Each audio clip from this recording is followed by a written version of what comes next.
Jangan lupa subscribe YouTube channel Metro TV News dan jangan lupa nyalakan notifikasinya.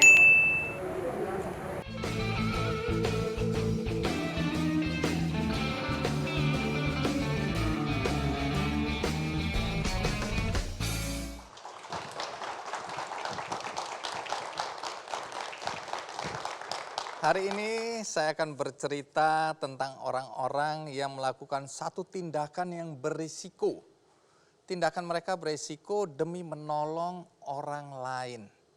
Nah, risiko itu bahkan risiko kehilangan nyawa.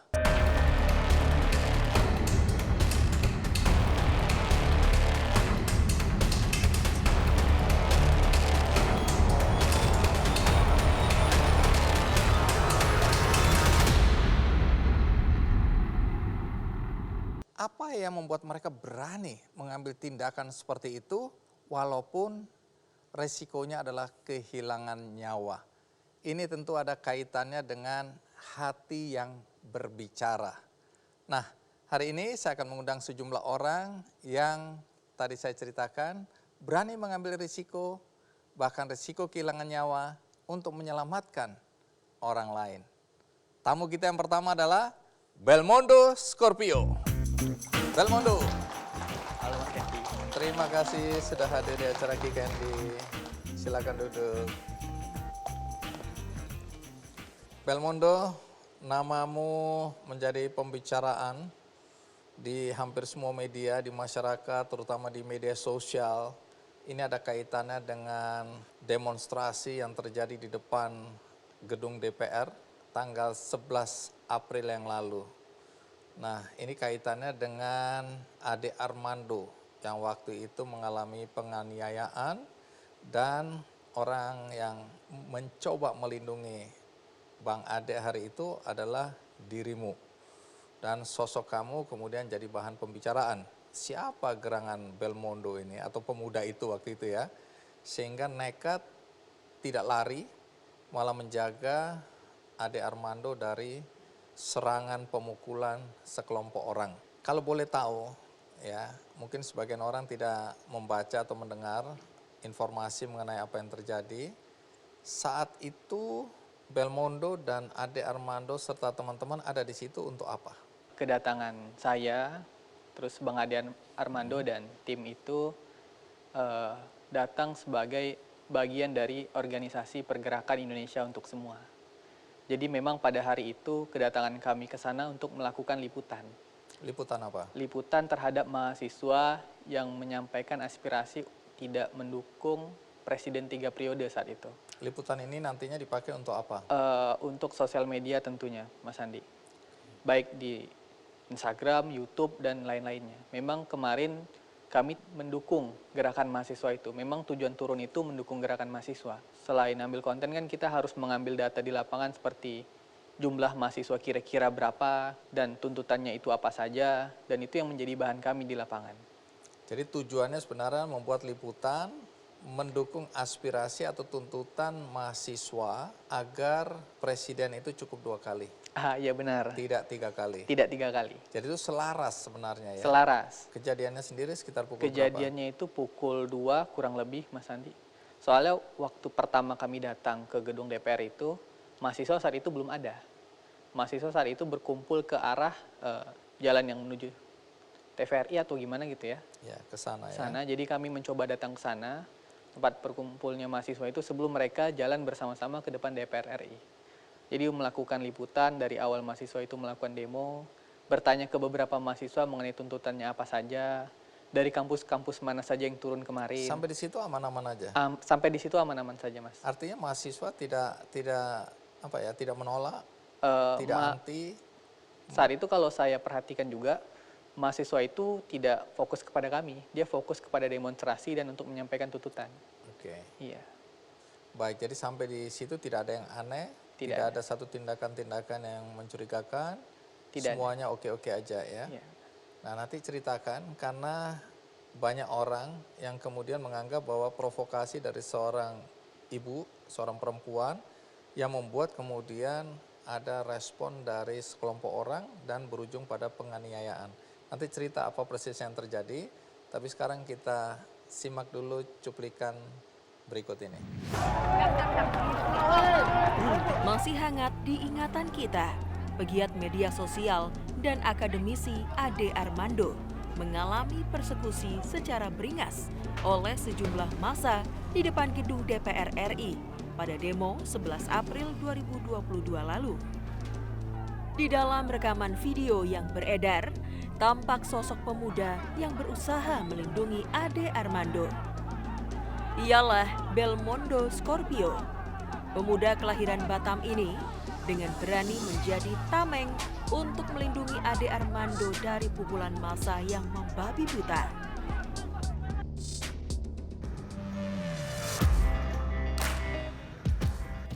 Pemuda berusia 23 tahun ini bekerja sebagai penulis di Pergerakan Indonesia Untuk Semua atau PIS, sebuah organisasi masyarakat yang diketuai oleh Ade Armando.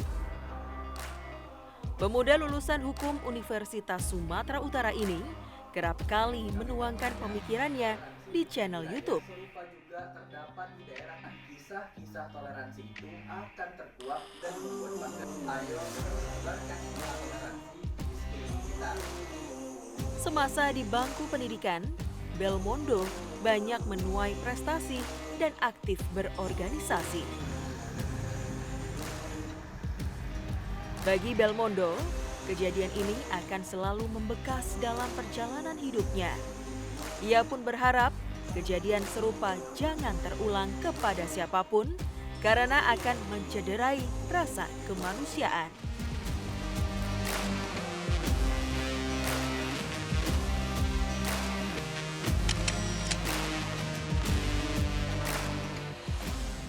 Dalam ingatanmu, awal mulanya bagaimana sih sampai terjadi penganiayaan atau pemukulan terhadap Ade Armando?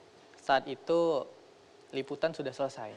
Seingat saya mahasiswa itu udah mundur dan tujuan kami memang untuk menuju jalan pulang. Jadi saat ingin melakukan perjalanan pulang, kalau Mas juga ada lihat video tadi, ada ibu-ibu yang coba memprovokasi dari sebelah kiri seingat saya. Terus kita agak mundur lagi. Terus kita coba lagi. Bentuk provokasi itu apa dan siapa ibu ini? Apakah dikenali? Kalau saya nggak kenal, Mas. Oke. Ya, dan Apa kata-kata yang diucapkan? saya kurang ingat. Pokoknya dia seperti mengecam Ade Armando begitu. Teriak-teriak ya? Iya benar, teriak-teriak begitu. Terus kami agak mundur, kami coba pulang melewat depan DPR. Dan ternyata ibu-ibu yang mencoba memprovokasi itu ada. Maksudnya muncul lagi. Ketemu lagi. Ketemu lagi. Kalau di video itu ada 2 orang awalnya yang mengecam Bang Ade Armando. Terus pada saat perjalanan pulang itu, pemukulan pertama itu terjadi di belakang. Kalau di video itu ada tiba-tiba mukul. Dari awal pemukulan itu, terus datang pukulan-pukulan lainnya. Terjadilah pengeroyokan di depan DPR saat itu. Gitu, Mas Andi. Oke, jadi intinya perempuan itu bukan persoalan yang terjadi di situ, tapi dia memang menyampaikan ujaran-ujaran yang intinya menyalahkan Ade Armando begitu. Iya ya? benar. Itu yang menarik perhatian masyarakat di sekitar. Iya, provokasi mereka yang menarik perhatian sekitar sehingga terjadi pemukulan juga. Baik, situasinya kan kemudian tidak terkendali ya. Iya benar. Kalau kita lihat kemudian beberapa orang juga mulai melakukan pemukulan. Pada saat itu tidak ada jalan keluar itu. Artinya kalian bergeraknya ke arah mana rencananya? Itu kalau saya boleh kasih tahu juga itu sebenarnya mengarah ke kendaraan, ke jalan pulang. Sedang menuju ke kendaraan untuk pulang? Iya benar. Kalau Mas Andi tanya tadi, apakah pada saat terjadi itu saat pemukulan, itu situasinya ini banget Mas. Crowded banget tuh, ramai banget. Jadi coba untuk lari pun dari kiri ada yang mukul, kanan, depan, belakang. Jadi kayak udah dikelilingin gitu. Dikepung gitu Kayak ya? seperti dikepung di pukulan itu. Kalau boleh tahu persisnya ini bukan mahasiswa ya? Kalau kemarin juga ada polisi juga sampaikan bukan mahasiswa. Bahkan dengar-dengar ada mahasiswa yang waktu itu sempat juga menghalau, membela atau mencoba menjaga Bang Ade ya. Kalau seingat saya, selain ada yang melakukan pemukulan, ada juga beberapa orang, saya tidak ingat siapa, cuman mencoba untuk melerai, cuman kan sedikit, nggak tahan juga. Nggak tahan juga, dan dipukul terus tuh yang mukul lebih banyak. Oke. Jadi kalau dari ingatanmu berapa lama ini proses penganiayaan sampai nanti ceritakan ya, kamu kan akhirnya keluar dari kerumunan untuk meminta bantuan polisi. Tapi dari ingatanmu berapa lama kejadian pemukulan itu? Belasan menit, 30 mungkin sampai, Mas. Oke. Seingat saya kurang lebih segitu. Nah, Belmondo, kenapa kamu jadi perhatian? Karena terakhir saya lihat video Ade Armando, dia mengatakan beruntung juga ada kamu. Kalau tidak, kemungkinan situasinya akan lebih parah, ya. Artinya kondisi fisiknya bahkan bisa kemudian tewas, ya, karena tidak ada orang yang membantu. Nah, pada saat seperti itu, kenapa kamu masih bertahan? Karena ini kan bukan perkara mudah melihat orang yang seperti kesurupan, ya, hilang kendali, ya, nggak pakai lagi logika, nggak pakai lagi pemikiran-pemikiran waras, ya, dan itu kan mengancam dirimu juga. Kenapa nggak lari aja waktu itu? Saya berpikir, tuh, Mas, kalau misalnya ada pemukulan terhadap orang lain dan jelas di mata kita salah, seharusnya refleks kita juga bantu orang itu. Gitu. Dan yang saya lakukan kemarin itu, memang refleks saya itu demikian gitu, bantu Bang Ade. Dan saya tahu Bang Ade itu siapa dan kenal, jadi saya ingin lindungin. Saya nggak mikirkan hal di luar itu, saya nggak memikirkan mereka mukul nggak pakai logika, mereka nggak waras, saya nggak mikir sampai situ. Yang saya pikirkan adalah seseorang dipukul dan itu tidak pantas dan kita harus lindungi. Sampai di situ aja, Mas. Jadi nggak terlalu jauh sampai mereka waras, nggak sampai di situ. Memikirkan bahwa itu juga mengancam jiwamu. Saya nggak sampai ke situ juga mikirnya, Mas. Jadi sampainya itu saya mau coba melindungi, terus saya lindungi, sudah sampai di situ. Cuman setelah terjadi pemukulan itu saya berpikir, sepertinya saya ikutan nggak selamat nih, ada terlintas. Karena saat pemukulan itu banyak pikiran-pikiran yang terlintas itu. Salah satunya itu. Belakangan baru kamu menyadari kamu juga berisiko dipukul dan bisa juga tewas di situ ya? Iya, saya baru kepikirannya di belakang. Dan setelah saya pikirkan, saya merasa tidak menyesal. Sudah melakukan itu? Sudah melakukan itu.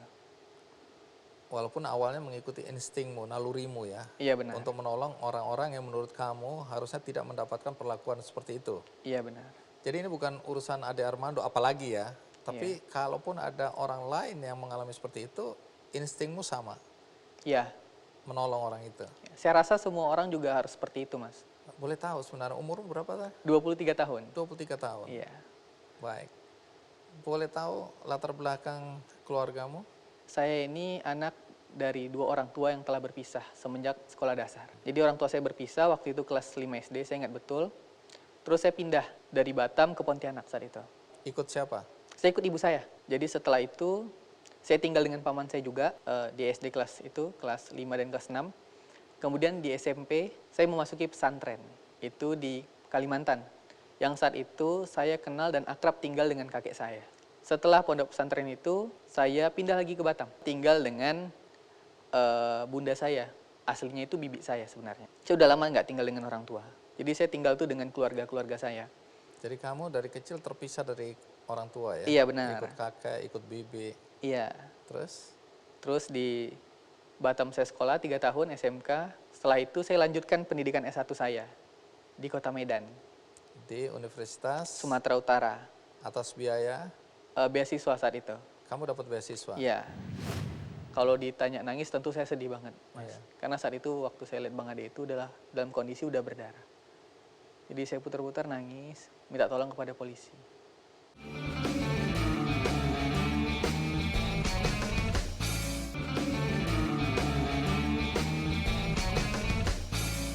Belmondo, kita kembali ke situasi dan kondisi di depan gedung DPR ya, ketika Ade Armando dianiaya oleh sekelompok orang ya, sehingga menyebabkan kondisi dan fisiknya itu lumayan parah ya. Nah, kalau boleh cerita itu kan ada adegan yang saya lihat juga diliput oleh wartawan dan itu viral juga di media sosial. Kamu berhasil keluar dari situasi dan kondisi pengeroyokan di situ, kemudian kamu di depan pagar DPR, kamu seakan-akan nangis atau apa, kamu teriak-teriak manggil polisi. Bisa cerita apa yang terjadi saat itu? Saat itu yang terjadi, yang saya ingat, pada saat pengeroyokan, Bang Ade terjatuh, Iya. dan saya sempat jongkok juga untuk melindungi kepalanya. Terus itu secepat itu pemikiran saya melihat kayaknya saya harus cari bantuan. Pada saat pengeroyokan itu, Karena tinggal kamu dan Bang Ade saat itu ya, iya, tinggal saya dan Bang Ade. yang bertahan itu. Iya. Sementara kerumunan itu lebih banyak Lebih banyak. melakukan pemukulan, Benar. tendang, penganiayaan. Iya. Terus Saya kepikiran untuk kayaknya saya harus cari bantuan saat itu. Saya kepikirannya gitu. Saya ingat betul ada polisi di balik pagar dan saya di dalam DPR ya. iya. Terus saya agak jongkok atau gimana gitu, nyungsep jalan ke depan pagar. Jadi berhasil menerobos barisan atau kelompok yang sedang melakukan penganiayaan. Iya benar. Terus Di depan pagar itu saya lihat ada polisi tuh berdiri di balik pagar. Saya teriak-teriak manggil polisi itu minta bantuan. Saya teriak minta tolong karena Bang Ade dipukuli saat itu. tapi polisi kan bisa aja bingung kok ada orang teriak-teriak begini, atau respon mereka cepat. Saya coba notice dengan saya waktu itu buka jaket saya. Heeh. Saya putar-putar tuh untuk manggil mereka. Polisi di depan pagar itu. Kalau ditanya nangis tentu saya sedih banget, Mas. Iya. Karena saat itu waktu saya lihat Bang Ade itu adalah dalam kondisi udah berdarah. Jadi saya putar-putar nangis, minta tolong kepada polisi. Setelah saya nangis-nangis itu, tidak lama kemudian itu ada polisi yang datang. Tapi mungkin bukan dari saya juga, karena saya sempat buka handphone, minta tolong. Cuma waktu itu baterai saya habis juga. Tak lama kemudian polisi datang. Oke. Datang masuk ke kerumunan menyelamatkan Ade Armando. Iya, dan saya waktu itu sudah berpisah jalan menuju pintu Wana Bakti yang ada di sebelah kanan. Ketika polisi mengevakuasi ya Iya benar. Ade Armando. Nah, omong-omong, kenal pertama kali Ade Armando di mana? Saya mengenal Bang Ade itu di Cokro satu. Kenapa kamu datang ke sana? Saat itu saya kan deklarasi, mohon maaf, Pergerakan Indonesia untuk Semua itu kan dia lahir dulu, Iya. baru dideklarasikan. Oke. Pada November itu sudah ada PIS, cuman saat itu belum dideklarasikan. Kamu bergabung. Saya bergabung Kenapa bergabung? karena nilai-nilai yang dianut oleh Pergerakan Indonesia Semua itu masuk di dalam pikiran saya. Apa sih nilai-nilai itu? Yang pertama adalah toleransi, Mas. Toleransi. Saya suka visi di mana kita mau menjaga kedamaian Indonesia, kerukunan umat beragama. Saya senang hal-hal yang demikian. Oke. Kamu waktu mahasiswa di Sumatera aktif? Saya aktif. Saya aktivis mahasiswa juga. Oh, oke. Karena saya ikut BM juga, pernah ikut demo juga. Oke. Jadi organisasi ini udah biasa buat kamu ya? Udah biasa, dari sekolah bahkan, Mas. Nah, tadi kan aku menduga nih, itulah nilai-nilai yang diberikan oleh orang tua, lepas dari tadi kamu cerita, atau oleh keluarga lah. Apakah itu kakek, apakah itu bibi, apakah itu ibu, atau mungkin bapak sebelumnya. Tapi nilai-nilai yang kamu warisi dari keluarga itu apa? Lepas dari kamu broken home ya. Iya. Tapi kan ada nilai-nilai yang kamu dapatkan dari keluarga yang membuat kamu punya prinsip soal tadi toleransi dan lain-lain dan menolong sesama tadi. Apa yang kamu bisa ingat bahwa oh itulah nilai-nilai dari keluargaku yang aku bawa sampai hari ini? Kalau saya ingat tuh, saya ingat kakek saya. Kakek. Ya. Dan menurut saya dia tidak suka kekerasan. Dan dia selalu bilang kepada saya kalau antar tetangga, orang saling kenal itu senyum, sapa, jangan dahulukan hal-hal yang nggak perlu. Saya biasa ingat betul kegiatan-kegiatannya. Saya biasa tuh belajar dari kegiatan yang dilakukannya dibanding dengan biasa kalau anak muda ya Mas ya, Iya. kalau diomongin tuh nggak denger tuh. Nggak dengar. Dia lebih suka nyontohin orang tuh. Nah, saya saat itu lihat kakek saya. Jadi kamu banyak belajar dari nilai-nilai ini dari kakek ya? Iya benar. Tapi omong-omong kan ini udah viral, udah muncul di berbagai media. Bagaimana reaksi orang tua atau keluargamu setelah tahu bahwa Belmondo melakukan tindakan yang juga berisiko kehilangan nyawa juga gitu loh, kalau kita nggak tahu nih. Iya. Artinya segala kemungkinan bisa. Ada nggak reaksi dari orang tua atau keluarga? Sedih satu, karena khawatir saya kenapa-kenapa. Oke. Setelah tahu saya tidak kenapa-kenapa, dalam keadaan sehat dan baik, setelah itu bangga. Karena itu hal baik yang harusnya dicontoh orang juga. Khusus adik-adik saya juga mungkin. Karena yang saya perbuat itu ya nggak salah gitu, memang benar gitu, baik. Apakah pengalamanmu itu membuat kamu trauma? Trauma dalam kata berlebihan nggak, cuman kalau sering mengingat iya. Kadang kan terlintas ya Mas, pikiran-pikiran itu ya. Karena kamu menyaksikannya Karena langsung saya ya? menyaksikan dan ada di situ. Rekaman itu ada dalam ingatanmu ya? Iya benar. Cuman kalau berlebihan sampai takut, khawatir enggak. Cuman sebatas mengingat iya. Apakah itu membuat kamu mengurangi aktivitasmu di PIS? Oh enggak Mas. Apakah itu membuat kamu berpikir ulang untuk ikut berbagai aksi-aksi untuk mendukung nilai-nilai pluralisme, Enggak Mas. toleransi? Ya, enggak. Saya tidak berkurang sedikit pun nilai-nilai itu yang saya jaga. Oke, jadi dengan semua yang kamu lakukan ini, termasuk bergabung dengan PIS, itu apa yang menjadi harapanmu ke depan untuk Indonesia kita ini? Kalau kemarin deklarasi 23 Maret, Bang Ade itu menyampaikan sebuah pidato yang panjang. Saya ingat betul kata-katanya itu mengembalikan imajinasi sebuah bangsa. Pengertiannya apa itu? Jadi Bang Ade itu mengharapkan bagaimana Indonesia itu yang damai, aman, dan sejahtera. Maksudnya itu semua orang di negara ini, baik multiras, multiagama, apapun yang kita sebagai bangsa Indonesia itu bisa jaga keutuhannya. Tidak ada kekerasan, tidak ada lagi hal-hal yang berbau rasis tentu Mas. Itu dihindari. Saya bangga ketika punya mimpi sebesar itu, saya bangga. Saya bangga menjadi bagian dari pergerakan Indonesia untuk semua. Gitu Mas. Baik, Belmondo terima kasih. Terima kasih, sudah mau Mas. berbagi cerita dan pandangan di acara Kikendi. Kita semua pasti ingin agar bangsa ini damai, sejahtera, ya, tidak lagi ada konflik yang kemudian dasarnya adalah perbedaan suku, ras, agama, ya.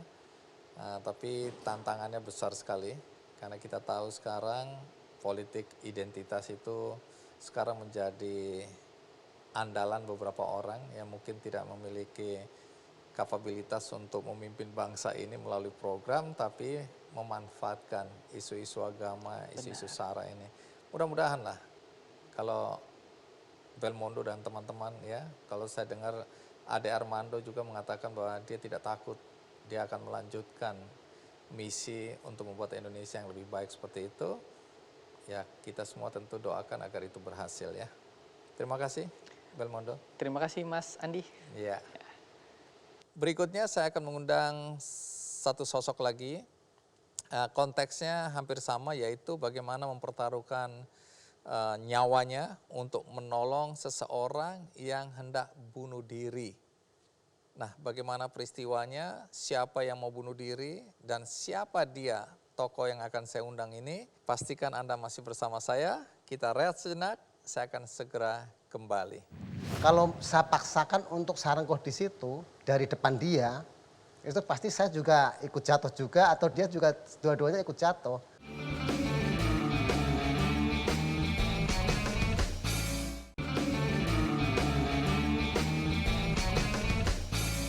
Tamu kita berikutnya juga melakukan tindakan heroik walaupun tetap berisiko nyawanya bisa hilang gara-gara menolong seorang perempuan yang hendak bunuh diri.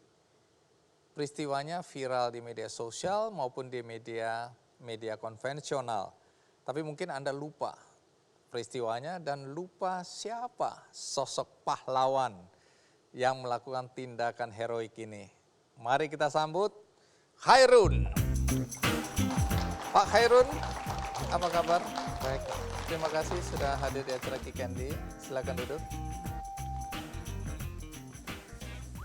Ini seragam kerja. Seragam kerja Kerja di mana? di PPD Max Transjakarta, Transjakarta. Ya. Sebagai driver.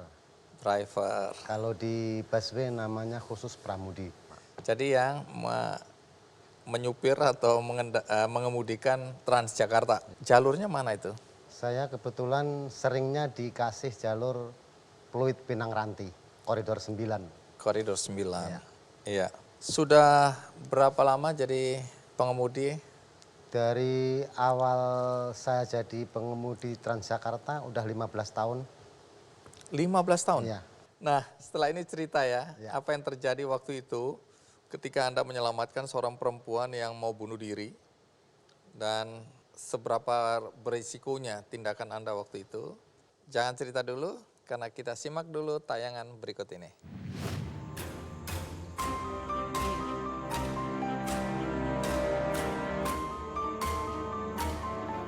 Beberapa waktu lalu, sempat viral di media sosial sebuah video penyelamatan seorang wanita muda yang berdiri di pinggir Jembatan 3, Jakarta Barat. Wanita tersebut hendak mengakhiri hidupnya dengan melompat dari jembatan, namun berhasil diamankan oleh seorang pramudi Transjakarta. Sosok penyelamat tersebut adalah Khairun, seorang pria berumur 52 tahun yang saat ini masih tercatat sebagai salah satu pramudi bus Transjakarta dan sudah berkarir selama 15 tahun.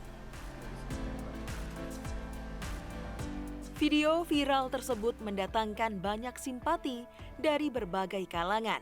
Bahkan Khairun sampai dipanggil oleh Gubernur DKI Jakarta Anies Baswedan untuk diberikan apresiasi atas aksi kemanusiaannya. Dalam pekerjaannya, Khairun sering melayani koridor 9 rute Pinang Ranti Pluit dengan mengendarai bus gandeng Transjakarta. Di sisi lain, kepedulian dan ketulusan memang sudah ada dalam diri Khairun. Bahkan dalam kehidupan sehari-harinya pun, ia senang membantu teman-temannya. Ya dia itu sih, menurut saya sih orangnya sesama kawan itu enjoy-enjoy aja gitu. Sukanya ya bercanda-canda. Dia lagi pula sukanya musik gitu loh. Sering pakai handset. Kalau pulang gitu sering nanya-nanya sama temen, mau pulang kemana, bareng apa enggak gitu. Seperti itulah. Saya lihat di medsos itu waktu bekerja, dia pernah menyelamatkan orang mau loncat dari jembatan. Itu sih resikonya besar ya. Soalnya peraturan dari Transjakarta itu tidak boleh menaikkan dan menurunkan penumpang dari selain di halte gitu. Tapi ya mungkin dari Pak Soirin itu punya pemikiran lain lah. Waktu itu ya orang ini harus diselamatkan. Seperti itu mungkin, kita nggak ngerti. Di samping pekerjaannya sebagai pramudi Transjakarta, pria asal Pekalongan ini juga gemar bermusik dan bernyanyi. Ia seringkali mengisi waktu luangnya dengan bernyanyi di acara-acara pernikahan di sekitar tempat tinggalnya di bilangan Jakarta Barat.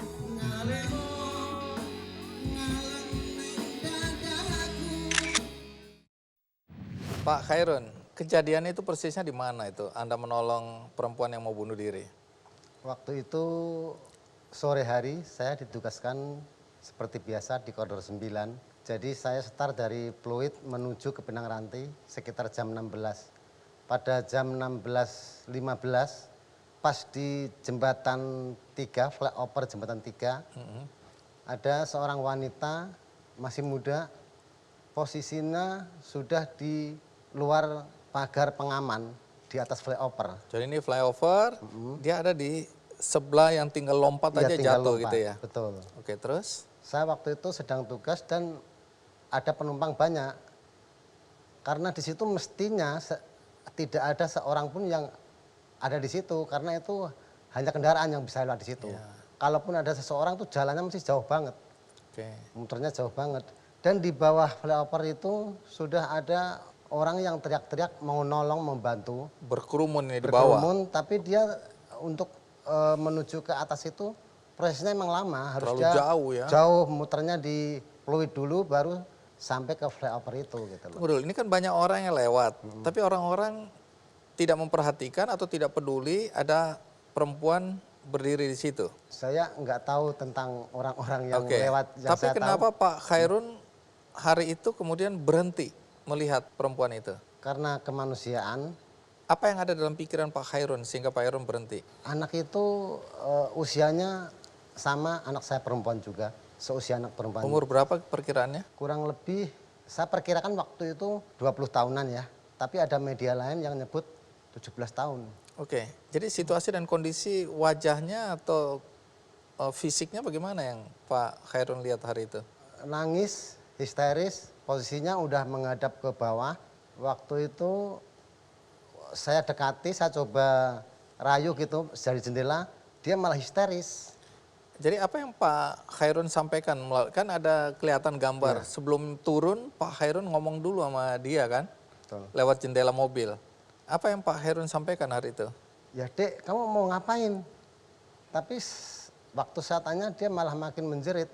Akhirnya saya beranikan diri turun. Saya coba dekati, dia malah bergeser. Saya akhirnya mundur lagi menjaga supaya tidak terjadi hal-hal yang tidak diinginkan gitu loh. Terus saya coba, kalau saya paksakan untuk sarengkoh di situ, dari depan dia, itu pasti saya juga ikut jatuh juga, atau dia juga dua-duanya ikut jatuh. Akhirnya saya coba bergeser ke sebelah kiri, mendekati tembok. Pinggir, ya. Jadi sarengkoh dia dengan Tunggu, cara... sebelum dirangkul kan ada ngomong-ngomong lagi itu. Ngomong apa itu? Tetap saya rayu supaya hal itu jangan dilakukan, jangan sampai kamu jatuh. Gitu loh. Kenapa Pak Khairun yakin bahwa dia mau bunuh diri? Karena di situ posisinya dia lagi menangis, histeris, dan walaupun tidak bunuh diri pun, kalau dia ada di situ, itu sangat membahayakan. Berbahaya buat Berbahaya. dia ya? Karena ini pembatasnya Iya, itu dia udah luar lewatin, pembatas. kalau lengah sedikit dia jatuh. Jatuh. Itu tingginya berapa tinggi sepengetahuan? Oh, kalau kita lihat di sini cukup tinggi ya. Iya. Artinya kalau ini dia sudah ada di atas jembatan bahkan ya. Sudah di luar di pagar. pagar ya. Iya, di luar pagar. Ini kalau dia injek salah dikit kepleset pasti jatuh ya. Hanya separuh kakinya yang injak. Oke.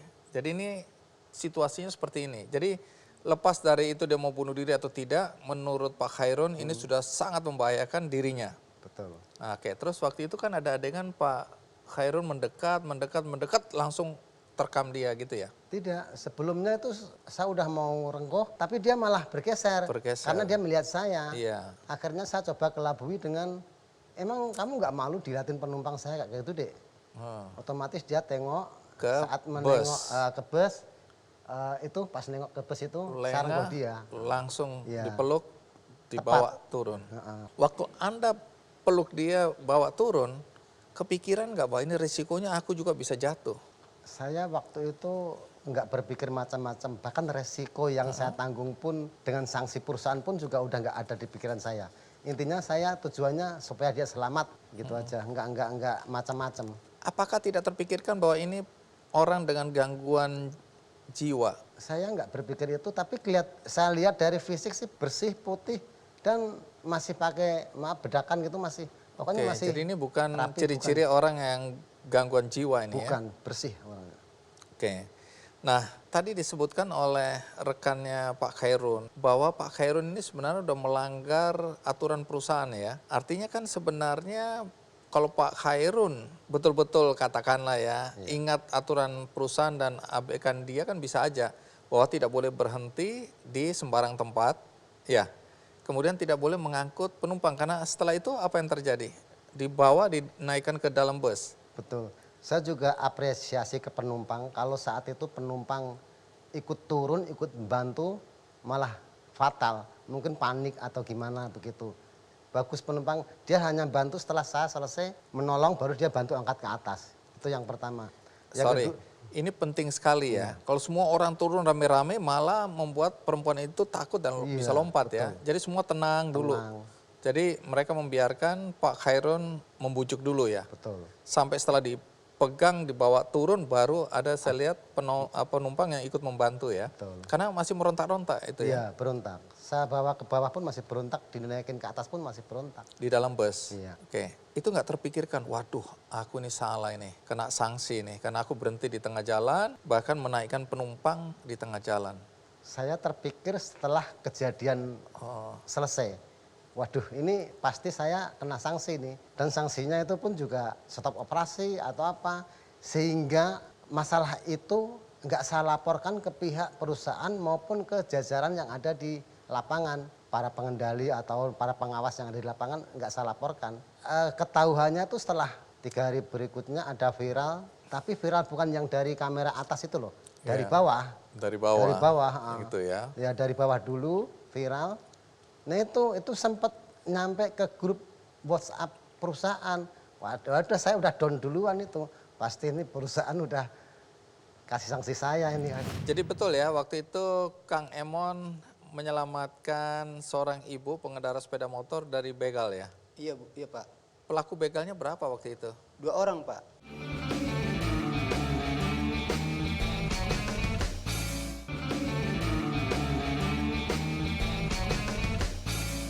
Nah, Pak Khairun, setelah perempuan itu berhasil diselamatkan, dibawa naik ke bus, terus kemudian dibawa kemana itu? Kami bawa ke halte berikutnya, yaitu di halte Jembatan Besi. Tapi sebelum di haltenya, kita turunkan minta bantu orang untuk diserahkan ke pos polisi Jembatan Besi. Jadi diserahkan ke pos polisi. Jembatan Besi, ya betul. Setelah itu Pak Khairun melanjutkan pekerjaan. Betul, karena saya waktu itu memang benar-benar tugas dan untuk menghindari supaya tidak sampai ketahuan ke pengawas atau ke pengendali lapangan begitu loh. Jadi lepas dari bahwa ini adalah perbuatan baik, tetap aja Pak Khairun khawatir ya. Khawatir. Karena ini menyalahi peraturan perusahaan. Betul, disiplin. Berhenti di sembarang tempat, bukan di tempat di halte. Kemudian mengangkut perempuan tadi ya. Betul. Mengangkut penumpang di tempat yang bukan seharusnya. Betul. Jadi waktu nyupirnya masih deg-degan juga, apa kena Betul. sanksi, semoga nggak ada orang perusahaan yang tahu, gitu-gitu masih kepikiran ya. Betul. Pak Khairun akhirnya tahu nggak nama perempuan ini dan siapa dia? Sampai sekarang nggak tahu Pak. Sampai hari ini Sampai hari ini juga nggak tahu. nggak pernah bertemu lagi dengan Nggak perempuan pernah itu? ketemu. Dan nggak tahu siapa dia? Nggak tahu dia. Nah Pak Khairun, ini kan harapannya, doanya semoga ini tidak bocor ke perusahaan. Tapi kemudian 3 hari setelah peristiwa itu viral di media sosial. Iya. Nah, apa yang terjadi ketika viral di media sosial? Anda dipanggil oleh pimpinan. Iya, kaget hari Jumat pagi saya disuruh masuk pagi sama perusahaan yang padahal biasanya sampai siang. Masuk pagi jam 7 kamu harus sudah sampai di kantor. Apa yang kepikiran waktu itu? Ya waktu itu saya kira waduh saya kena sanksi ini. Ternyata di aula kantor kami yang lumayan besar sudah disiapkan panggung ya yang ada tulisannya macam penghargaan begitu loh. Tadinya saya nggak nyangka gitu dan itu pun dihadiri oleh semua direktur, dari direktur keuangan, direktur utama, direktur yang lain lah. Pimpinan-pimpinan ya, semua hadir ya. Dari pusat datang ke tempat. Tadinya Anda padahal takut ini ya? Takut, iya. Terus apa kata pimpinan? Kata pimpinan ya saya masih di luar disuruh masuk ke dalam, waktu itu juga masih takut gitu loh. Kok cuma saya gitu loh. Saya nggak tahu apa-apa tadinya, bener-bener dadakan itu. Terus ada macam MC gitu, kok manggil saya untuk ke depan dikasih penghargaan. Gitu Mas. Baru itu saya sadar, oh ternyata saya Bukannya dipecat? bukan dipecat malah diapresiasi begitu loh. Itu pas kejadiannya begitu. Oke, jadi pimpinan mengapresiasi Iya. tindakan Pak Khairun, walaupun sebenarnya kalau tata tertibnya itu melanggar ya. Melanggar disiplin. Tapi karena ini menyelamatkan nyawa manusia, nilainya pasti lebih tinggi daripada peraturan perusahaan ya. Iya. Hadiahnya apa tuh? Penghargaannya apa tuh? Dari perusahaan berupa emas batangan. Wish. Oke, jadi terus diminta ketemu gubernur juga Iya, ya? sorenya Mas, sekitar jam 3, saya ditelepon sama sekretaris gubernur. Tadinya saya nggak percaya. Kira main-main bercanda. Dikira ini. main-main ya tak omelin. Ah kamu siapa sih gitu, tak taruh lagi. Begitu ada dari staf kantor telepon saya, Pak tadi ada telepon ya? Iya, itu sekretaris gubernur gitu. Baru saya langsung dibawa sama perusahaan, diantar untuk menghadap gubernur. Suruh rapi-rapi, cepetan gitu. Dan diapresiasi Dan juga. diapresiasi juga oleh Pak Gubernur. Baik, lepas dari ini resiko. Jadi kalau nanti kalau ada kejadian seperti ini akan nolong lagi atau mikir-mikir? Mudah-mudahan jangan ada Oh, lagi, Mas. Ya nggak perlu sampai ada Iya, orang yang mau bunuh diri mudah-mudahan lagi jangan ya. sampai ada lagi. Bukan karena kita nggak mau nolong, tapi Iya. sebaiknya nggak ada ya. Betul. Hikmah yang diambil dari peristiwa ini apa? Hikmahnya itu sebenarnya rasa peduli itu tidak perlu harus dibuktikan dengan berapa kita harus menyumbang dengan uang. Dengan cara menyingkirkan botol yang ada di jalanan aja itu sebuah kepedulian yang bagus. Dengan adanya botol di jalanan, kalau kita injak orang terjatuh juga bisa celaka. Itulah salah satunya. Kita ambil, kita buang di tempatnya. Iya. Itu aja sudah perbuatan baik ya. Betul. Baik, terima kasih Pak Khairun. Sama-sama. Jadi saya juga belajar hari ini tentang nilai-nilai kemanusiaan ya. Itu tadi cerita tentang Pak Khairun supir bus Transjakarta yang berhasil menyelamatkan seorang perempuan yang hendak bunuh diri. Dan tindakan heroik tapi berisiko ini juga dilakukan oleh seorang pedagang mainan yang waktu itu berhasil menggagalkan aksi begal terhadap seorang perempuan dalam konteks perampasan sepeda motor. Siapa pahlawan yang akan saya undang untuk menceritakan kisahnya? Dia adalah Kang Emon didampingi oleh sang mertua Pak Jotong. Ya, Kang Emon, terima kasih sudah mau hadir. Pak Jotong, terima kasih sudah mendampingi menantu. Silakan duduk. Kang Emon, asalnya dari mana? Tegadanas, Pak. Dari Cipanas? Tegadanas. Oh, di mana itu? Tegadanas Cikarang Pusat, Pak. Cikarang Pusat. Cikarang Pusat. Cikarang Pusat. Iya. Itu nama desa ya? Iya. Iya. Oke. Umur berapa sekarang? 36 jalan. 36 jalan, nggak lari ya? Iya. Oke. Kalau punya mertua berarti udah punya istri? Iya, Pak. Udah punya anak? Udah punya anak 1, terus nambah lagi 1. Oh, nambah 1, Iya. nambah lagi 1, nambah lagi 1, Iya. 4. Enggak, Baru 2 3, ya? baru 3. Jadi cucunya 2? Cucu sama anak saya dapat 2, Iya. cuman masih di kandungan yang 1. Oh, 1 masih di kandungan. Yang istri pertama udah dapat 1, Dapat 1, Pak. lulusan SD. Oh, oke. Pendidikan terakhir apa? SMP, Pak. SMP. Iya. Di mana? Di kampung sana? Kampung Lemabang. Kalau boleh tahu, ini kalau sekarang jualan bukan lagi mainan ya? Bukan, Tapi sawang karang. harum manis. Iya, harum manis. Harum manis itu apa coba? Mungkin banyak orang yang nggak tahu harum manis itu apa. Gula sawang, Iya, harum manis itu sawang. gula dimasukin, Masuk. diputar-putar pakai mesin, baru digulung gitu. Baru Digulung. masukin ke plastik. Iya, Gitu. pluk masuk plastik, Baru diikat, gantungin. dijual. Iya. Jadi, nah itu sekarang dagangannya. Iya, Pak. Sehari bisa dapat berapa itu kalau jualan harum manis? Kalau lagi rame 100.000 nyampe. Iya. Kalau lagi sepi 20.000 sehari. Ini sebenarnya bisnisnya mertua ya? Iya. Mertua. Oke, dijalanin sama menantu sekarang. Ya, Kenapa nggak tadinya jualan mainan lagi? Mesin modalin ya Pak. Oh ini gara-gara peristiwa itu, Iya. kemudian ada trauma ya katanya Iya, ya? trauma, jadi Terus ya. nggak mau jualan atau nggak jualan sekian lama gitu? Iya. Memang saya yang nggak ngasih. Yang Oh, ngasih nggak Bapak, ngasih. Iya. Iya. Bahaya, kenapa nggak ngasih? Curiga saya Pak, namanya mantu juga anak saya sendiri kan. Takut ada apa-apa? Takut ada apa-apa di jalan. Oke, karena ini habis ngelawan begal ya. Iya. Jadi supaya aman jangan jualan lagi dulu. Iya, jangan jualan mainan dulu dah. Ya, Sekarang karena mau ikut mainan itu keliling-keliling lebih jauh ya? lebih Iya, jauh, jauh. Kalau ini kan deket sama saya. Oh, di sekitar Iya. rumah aja gitu, di kampung. Iya. Kalau di tempat orang hajat, saya dagang, dia yang ngebawain gitu. Oh, jadi bareng-bareng sekarang? Bareng, Iya. iya. Untuk menjaga keamanan? Iya, Pak. Baik. Nah, jadi betul ya, waktu itu Kang Emon menyelamatkan seorang ibu pengendara sepeda motor dari begal ya? Iya, Bu. Iya, Pak. Pelaku begalnya berapa waktu itu? 2 orang, Pak. 2 orang? Iya.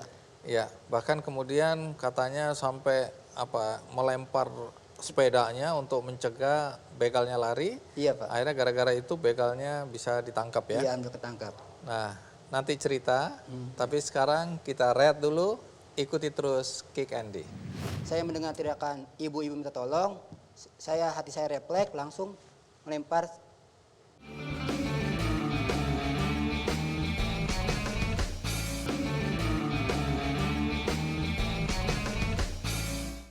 Terima kasih Anda masih bersama saya di acara Kick Andy dan masih bersama Kang Emon dan mertua tercintanya Iya. Pak Jotong Iya. ya. Iya, Pak. Ini berkaitan dengan cerita bagaimana Kang Emon berhasil menggagalkan upaya begal terhadap seorang perempuan. Iya. Tapi sebelum kita lanjutkan, kita simak dulu tayangan berikut ini.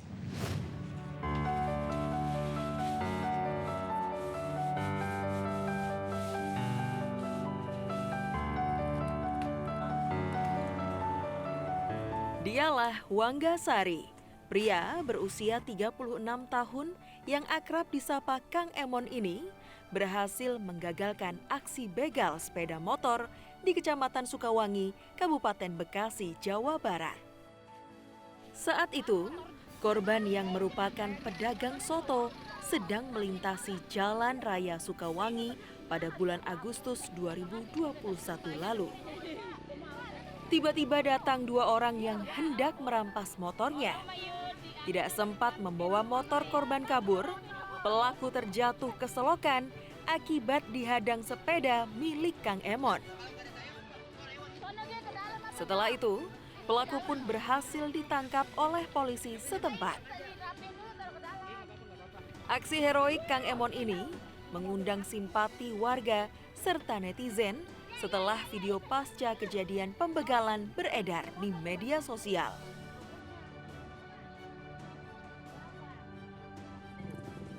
Di kesehariannya, Kang Emon merupakan seorang pedagang mainan keliling yang tinggal di Desa Sukabudi, Kecamatan Sukawangi, tidak jauh dari lokasi kejadian.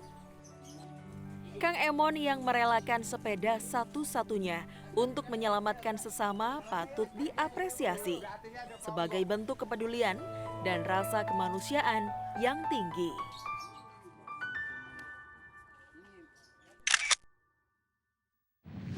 Kang Emon, Ya, jadi hari itu Kang Emon baru berangkat kerja ya? baru berangkat jualan keliling Pak. Baru berangkat jual keliling? Iya. Masih pagi berarti? Masih pagi ya. Itu di daerah mana itu kejadiannya? Di daerah Sukawangi. Sukawangi. Oke, jadi kejadiannya bagaimana? Siapa yang dibegal dan apa yang terjadi waktu itu? Bisa cerita? Yang dibegal itu perempuan jualan soto, ibu jualan soto. Oh, jadi ini pedagang juga? Pedagang ya. Naik sepeda motor? Iya, dengan sepeda motor. Terus? Pulang belanja dia, Pak. Pulang belanja. Oh, Ibunya pulang belanja. Pulang belanja, ya. Oke, terus? Di tengah jalan, saya mendengar teriakan ibu-ibu minta tolong. Hati saya refleks, langsung melempar. Terus akibatnya apa? Akibatnya motor tersebut terjatuh ke landingan. Iya, terguling-guling. Ya, terguling ke landingan. Terus? Habis itu datanglah masa mengejar si pelaku. Tangkep. Ditangkap, alhamdulillah. Berhasil? Sempat kejar dulu ya, sempat kejaran baru ketangkep gitu. Oke. Tapi motornya udah jatuh gara-gara Kang Emon lempar sepedanya ke arah dia. Iya, Pak. Itu refleks ya? Iya, refleks, Pak. Oke. Kan ada dua pelaku ya? Iya. Jadi yang satu naik, yang ini motornya sendiri atau motor yang dirampas? Kalau nggak salah itu yang dirampas, Pak. Oh, yang dirampas. Iya. Terus Kang Emon lempar, Iya. terus dia jatuh. Temennya bagaimana yang satu lagi? Semua jatuh semua, Pak, berdua. Langsung Bertumpuk, ya. dua-dua tabrak-tabrakan jatuh, terguling-guling dua-dua. Iya. Terus dikejar oleh massa Iya. warga setempat. Iya, masa dah gitu. Nah, kalau dilihat di video tadi Kang Emon Iya. sepedanya penyok gitu ya. Penyok. Iya, Pak. Bannya sampai Iya. melintir gitu ya. Betulin lagi udah, Pak. Iya. Oke, rusak. Jadi hari itu nggak dagangan. Enggak, Pak. Lama nggak dagang, Pak. Sekitar 2 bulan ada nggak dagang lagi. Karena apa? Saya nggak kasih, saya khawatir. Oh, jadi memang mertua yang bilang jangan dulu Iya, dagang saya ya. yang nggak ngasih. Takutnya begalnya ini masih dendam Takut. gitu ya, atau Nah. teman-temannya ya. Iya gitu, Pak. Emang sih yang ngebegal kan ditangkap. Iya. Takutnya saudaranya, teman-temannya yang saya curigain. Iya. Ini kan kemudian tadi cerita itu kan viral di media sosial tuh. Iya, Pak. Jadi reaksi orang-orang ketika tahu Kang Emon berhasil menggagalkan begal bagaimana tuh reaksinya? Pada salut semua, Pak. Mm-mm. Alhamdulillah gitu pada salut semua gitu. Nah setelah itu, Pak, Mm-mm. ya habis menggagalkan bebasan begal hari Jumat waktu itu jam 6 lewat seperempat dah. Sampai Jumat sekitar jam 2 banyak orang pada datang, Pak, ke rumah saya. Ngapain? Polisi yang dari kecamatan, Pengen tahu yang kejadiannya dari gitu. Kapolsek, pengen terang kejadiannya. Iya. Kok bisa katanya pedagang tuh Titan katanya bisa ngadang begal gitu. Saya mah kan orang namanya belum pernah didatangin orang begitu, takut, Pak, judulnya. Iya. Takut nanti ada apa-apa, nggak tahu dia mau ngasih ini. Oh, ngasih apa? Penghargaan. Penghargaan sama saya. Iya. Dengar-dengar banyak orang yang ngasih sepeda ya? Iya, alhamdulillah banyak, Pak. Ada 4. Mau ganti, berapa banyak? Ada 4, Pak. 4, ada Iya. 4 orang ngasih sepeda. Iya, alhamdulillah. Jadi sepedanya jadi 4. Iya, 4, Pak. Diapain tuh sepedanya? Hmm? Diapain? Ya alhamdulillah, nah, mungkin juga ada rezeki orang lain di saya, jadi kembaliin lagi gitu sama yang membutuhkan gitu, Pak. Oh, oke. Ya sepeda 4. motor 1 Pak. Iya. Oh, dapat motor juga. Dapat motor. Oh, ini motor yang Ya, itu diusap-usap tadi yang itu. Iya, gitu, Pak. alat itu Motornya. motor boleh panas. Ini yang dipakai buat dagang arum manis sekarang ya? Iya, sekarang pakai motor. Oh, sekarang pakai motor. Iya, motor Pak. Jadi hikmah di balik kejadian ini ada rezeki yang tersembunyi yang akhirnya kemudian diberikan kepada Kang Emon dan keluarga gitu ya. Iya, gitu Pak. Jadi tindakan Kang Emon sebenarnya berisiko ya. Karena katanya begalnya itu pakai senjata tajam. Iya, bawa Pak. Bawa apa itu? Bawa celurit Pak. Celurit. Iya. Cuman belum sempat dibuka sama dia gitu, ada di sini. Belum di dalam baju. Baju. Iya. Oke. Jadi hikmah di balik peristiwa ini apa? Ya selain rezeki tadi ya. Iya. Ya menolongnya dengan kata hati gitu Pak. Seandainya ada orang membutuhkan kita harus bantu dah kalau kita bisa gitu Pak. Itu aja. Jadi kalau ada orang butuh pertolongan, Iya, kita harus bantu ya. Iya, kalau seandainya kita bisa bantu, kita bantu gitu. Baik, mudah-mudahan rezekinya lancar. Amin Pak. Tetap berbuat baik dalam hidup. Amin Pak. Ya.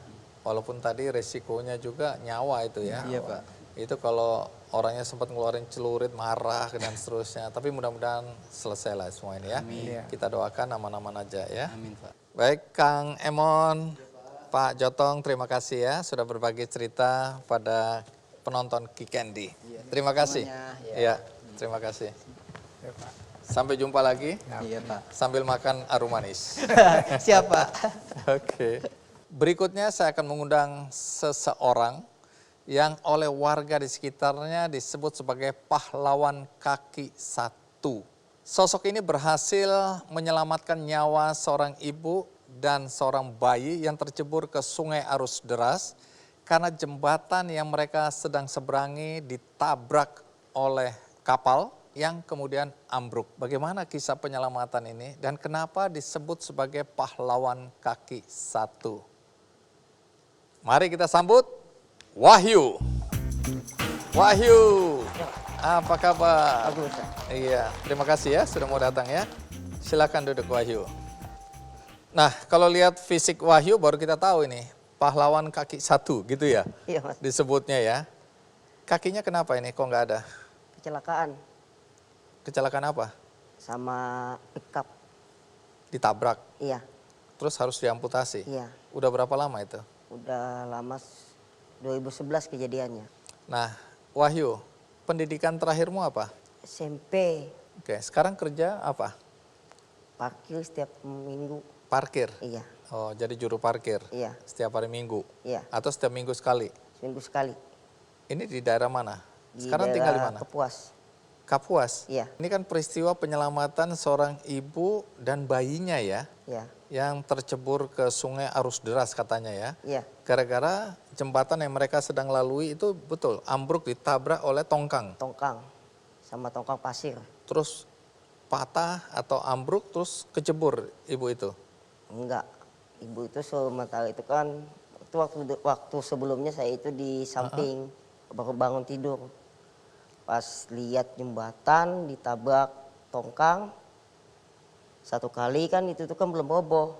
Itu kan waktu tongkang itu lagi kosong, nggak ada muatannya. Mau keluar, mau ngambil pasir lagi. Tapi Nah, nabrak jembatan. Iya, satu kali. Dikasih satu kali, apa itu berhenti kan, nyangkut, dihanggusnya lagi satu kali, yaitu langsung ambruk. Oh, jadi tidak seketika ambruk. Enggak. Pas kebetulan ibu itu tadi dan bayinya serta katanya bibinya juga ya. Iya, Goncengan bertiga naik motor iya, sedang ada di tengah jembatan iya, ketika jembatannya ambruk. iya. Nah, nanti cerita ya bagaimana kemudian Wahyu dengan kondisi cuma satu kaki ini berhasil menyelamatkan ibu dan bayinya ya. Pas saya lihat bayi itu kan, Oke. saya spontan aja. Kamu lompat Iya, ke sungai. kan teman saya di sebelah kan namanya itu Dodo. Katanya kan, yuk jangan yuk, mati kamu yuk, jadinya kan.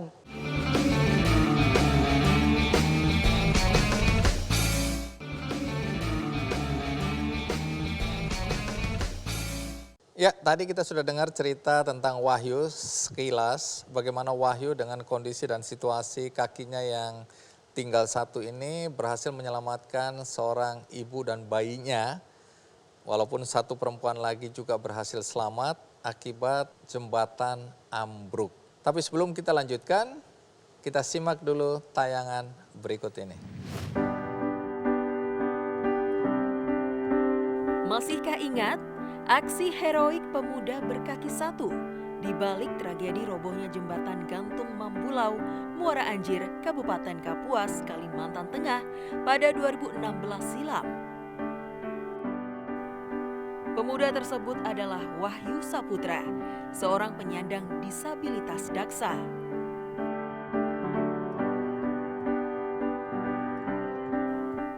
Siang itu, Wahyu baru terbangun dari tidurnya.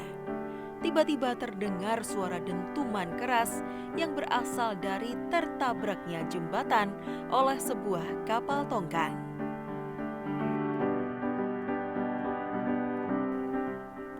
Ia melihat 3 orang perempuan, salah satunya balita, terjun bebas ke sungai bersama reruntuhan jembatan. Hatinya pun bergetar. Seakan tak mempedulikan kecacatannya, Wahyu pun bergegas berlari dan langsung terjun ke sungai untuk menyelamatkan para korban. Ia pun berhasil menyelamatkan para korban ke tepian sungai dan mereka hanya mengalami luka-luka ringan. Kini, keluarga korban menganggap Wahyu bagian dari keluarga. Karena bagi mereka, tanpa pertolongan Wahyu saat ini mereka ataupun anaknya tidak akan selamat dalam kejadian tersebut. Sekarang, pria yang bekerja serabutan sebagai tukang parkir mingguan ini masih mengingat betul kejadian tragedi robohnya jembatan gantung Mambulau. Ia pun tidak menyangka bisa melakukan aksi tersebut. Karena baginya, jika hati sudah terpanggil, apapun bisa dilakukan. Kalau kita lihat jembatan di video, itu jembatan baru ya, sudah diperbaiki setelah ditabrak ya. Jadi sekarang dibuat lebih tinggi begitu ya? Iya, Mas. Tadinya agak datar. Iya, soalnya kan itu tuh kan jembatan dulu tuh cuma kayu. Oh, itu udah usianya 40 tahunan gitu kalau nggak salah ya? Mungkin. Oke, nah Wahyu bisa cerita, ini kan kejadiannya pagi hari ya? Sekitar jam 3 udah. Oh, sudah sore? Sudah sore. Sore, tapi Wahyu saat itu sedang tidur, istirahat? Ya bangun tidur. Bangun tidur. Nah, waktu tahu jembatan rubuh itu dari mana taunya? Pertama itu kan dulu itu kan langsung ada yang orang teriak. Cewek. Sekali tank dulu itu kan. Ada suara ya? Iya, ada suara yang suara suara menggema gitu, Pak. Dua gitu. Iya. Belum. Terus orang-orang teriak? Pokoknya kan Dua kan kali. di bawahnya jembatan itu ada kali, udah seperti kali-kali kayak gitu nah. Iya. Nah, jadi yang itu yang nyangkut besinya. Teng. Habis yang itu kan masih goyang. Dum. Baru ambruk. Ya, seperti kayak gempa bumi itu, Pak. Terasa itu ya? Terasa. Kita kata mereka tuh yang ada yang bilang ada sampai 1 kilo. Oh, jadi kamu kaget juga? Ya kaget lah. Terus lari ke arah suara? Lari dari masuk ke rumah. Saya itu waktu di belakang. Iya. Langsung masuk ke rumah, lihat itu sudah ambruk. Apa yang kamu lihat? Lihat sejenak dulu kan. Saya menunggunya ada nongol bayi. Di mana? Di tengah-tengah. Iya di tengah. Ini kan soalnya kan terjepit di jembatan, sela-sela jembatan tuh. Terus kamu lihat ada bayi? Ada bayi. Orang-orang lain juga ada di situ? Masih ada situ. Sebelum pas itu nongol. Iya. Ibunya sama tantenya yang jadi tadinya orang nggak tahu bahwa ada orang yang kecebur gitu? Yang anu ini nonton aja. Pas saya lihat bayi itu kan saya spontan aja. Kamu lompat ke sungai? Kan teman saya di sebelah kan namanya itu Dodo. Katanya kan, yuk jangan yuk, mati kamu yuk. Jadinya kan ini keruntuhan. Iya. Keruntuhan kayu kan di samping. Jadi, kan itu kan jatuh dari bawah dulu, iya. Yang atas ini belum runtuhannya lagi. Pas saya lihat yang bayi itu langsung saya nyebur. Orang-orang lain nggak lakukan itu? Cuma lihat Nonton. bengong gitu aja, Terkesima, tapi kamu Iya. refleksnya cukup langsung aja ya, lompat. lompat. Maaf, waktu kamu lompat, terpikirkan bahwa ini kemungkinan kamu juga bisa mati. Itu kan soalnya udah, waktu itu pun saya pun udah capek juga kan, sampai gemetaran juga, yang gendong bayi ini kan. Oh, enggak, sebelum lompat, Mm-mm. terpikirkan nggak, aku lompat nggak, kalau aku lompat bisa-bisa aku yang mati gitu kan? Nggak Terpikir, enggak? Nggak terpikir sampai Jadi gitu. refleks langsung lompat Iya. aja. Omong-omong, kamu bisa berenang Bisa, dengan satu kaki seperti ini? iya. Jadi yang kamu tolong siapa dulu? Yang nolong dulu tuh anaknya dulu, Bayi. iya, Bayi umur berapa waktu itu ya? 9 bulan. Itu yang tadi, bayi, anak perempuan tadi itu ya? Iya. Itu dulu masih 9 bulan? Iya, 9 bulan. Kamu lompat, kamu tolong dia dulu? Saya angkat dulu kan, Iya, menyeberangkan dulu anaknya, iya. saya titipkan dulu, langsung saya, Kembali lagi? sebelumnya kan saya itu kan langsung nyabarin ibunya dulu kan mau mengantar anaknya nih. Oh. Kata saya, kamu di sini aja dulu. Di sini tuh di mana? Ya pegangan sama Di antara reruntuhan itu? Iya, Ibu di sini aja dulu Iya. ya? Terus? bersemangat sama ibunya kan. Oh, Saya bayinya? selamatkan dulu kata saya kan nih anaknya. Oke, bayinya kamu bawa ke pinggir tepi Iya, sungai. Sungai. Terus kamu kembali lagi jemput ibu itu? Iya. Kan ada 2 ibu. Yang satunya? Yang tantenya itu saya nggak tahu. Mungkin nyebrang duluan kalau. Oh, jadi tantenya ini selamat dulu. Sampai itu dulu. Akhirnya kamu selamatkan ibunya. Iya, habis itu kembali. Ibunya nggak bisa berenang ini? Bisa. Oh, bisa berenang juga? Bisa berenang juga. Jadi kamu Tapi kan bawa? kepalanya di sini kan memar, Oh, pencol. ini arusnya lagi deras. Arus sangat deras tuh. Oh. Soalnya banyu itu mau naik pasang. Oh, lagi pasang ya. Iya. Bukan seperti yang digambar tadi agak Enggak. tenang itu, bukan. Ini Iya. lagi pasang Iya, dan pasang surut kan itu, arusnya. pasang surut. Iya. Nah, dalam situasi seperti itu nggak ada orang yang nyebur juga untuk membantu. Banyak yang lihat aja itu, Mas. Jadi kamu berjuang sendiri untuk Iya. menolong orang itu. Pas udah yang banyak yang Mm-mm. cuma nolong-nolong lihat kayak gitu aja. Katanya orang tuamu, ayah ya kalau nggak Iya. salah, juga teriak, "Yu jangan yu, Yu, bahaya, kamu bisa mati juga." Gitu ya? Iya, Tapi kamu nggak dengerin itu? enggak. Orang tuamu nangis lihat Iya. kamu lompat gitu. Mereka takut kamu juga Ikut mati. bisa tewas itu Iya. ya? Oh, jadi orang tua khawatir betul Iya. ya? Nah, sesudah kamu berhasil menyelamatkan ibu dan anak, apa komentar orang tua dan warga masyarakat hari itu? Waktu itu saya langsung dibawa ke Polres, Untuk minta balik keterangan. ditanyain apa sama polisi? Yang kejadian itu aja tanya yang masalah yang kayak gini juga. Oke, karena ini jembatan ambruk yang mengancam keselamatan nyawa manusia ya? Oke, jadi kamu sekarang di kampung dikenal sebagai pahlawan kaki satu. Iya. Jadi banyak orang tahu cerita Banyak. ini. Omong-omong, kenapa nggak pakai kaki palsu? Biasanya kan yang nggak punya kaki gini, kadang-kadang kepengen juga punya kaki palsu. Kamu kok nggak? Dulu pernah ada, Terus kenapa nggak dipakai? rusak udah Pak. Rusak. Kenapa nggak beli lagi? Itu beli dulu. Beli, Kenapa nggak beli baru? mahal lah.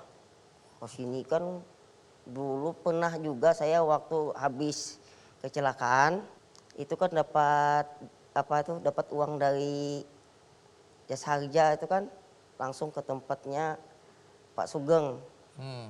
Sugeng yang di Mojokerto, Iya, Mojosari. langsung ke tempat rumahnya. Bayar sendiri. Iya, bayar sendiri. Kamu bilang mahal. Ya bukannya mahal kan pesawatnya itu. Iya, ini dari Kalimantan ya. Iya, Oke, jadi akhirnya ya sudahlah, udah rusak nggak mau pakai lagi. iya. Oke, kalau gitu saya panggil sahabat saya, namanya Giarto, dari Kick Andy Foundation. Om Giarto, silakan naik. Katanya mau bantu Wahyu, bantuan apa yang mau dikasih? Kalau melihat itu kayaknya kaki palsu, Bang. Oh, kaki palsu. Iya. Oke, emang Mau punya nggak kaki? kaki palsunya? Mau dikasih kaki palsu? Mau. Bayar atau gratis? Saya kasih gratis deh dari Bang Andi. Wow, enggak, dari dia.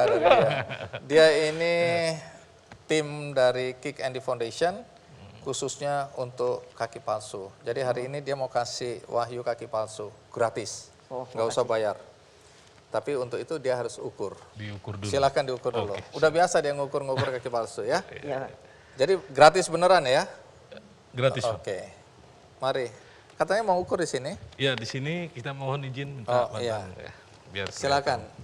Ini sudah biasa dia ngukur, udah ribuan kaki yang diukur oleh Iya. namanya Giarto ini ya. Oke. Ini orang baik, ini masuk surga ini pasti. Amin, amin. Buatkan yang terbagus ya, terbaik Oh, ya. siap, Pak. Yang paling kuat, yang paling bagus. Oke. Berapa lama biasanya jadi? Oke. Udah, Sudah? Oke. Jadi tolong segera diselesaikan. pasti langsung Terus, dieksekusi, Bang. oke, terima kasih. Oke, terima kasih. Giarto, ya. Terima kasih juga Wahyu. Terima kasih sudah berbagi cerita. Ya, Mas. Semoga kaki palsu ini nanti memberikan tambahan semangat ya, Ya. dalam kehidupan ini ya. Dan sebelum saya tutup, seperti biasa saya akan berbagi buku. Bagi Anda yang menginginkan buku ini, caranya mudah, yaitu dengan mengikuti kuis di Twitter Kick Andy Show, juga di Facebook Kick Andy Show, dan di Instagram Kick Andy Show. Bagi Anda yang tadi menyaksikan dari tengah, ingin menyaksikan episode ini dari awal, juga bisa menontonnya di metrotvnews.com karena tayangan ini diulang di metrotvnews.com. Dan ada juga cuplikannya di channel YouTube Kick Andy Show. Dan bagi Anda yang ingin berbuat baik, ada seorang pelukis penyandang disabilitas, Winda dari Bali, yang menginisiasi penggalangan dana untuk membantu seniman-seniman penyandang disabilitas. Jadi Anda tinggal klik di benihbaik.com, cari penggalangan dana yang dilakukan oleh Winda, seorang pelukis penyandang disabilitas dari Bali. Semoga perbuatan baik Anda ini bisa memberikan semangat bagi para seniman penyandang disabilitas yang selama ini berkarya dengan segala keterbatasan mereka. Akhirnya semoga episode ini memberikan energi yang positif bagi kita semua. Sampai jumpa.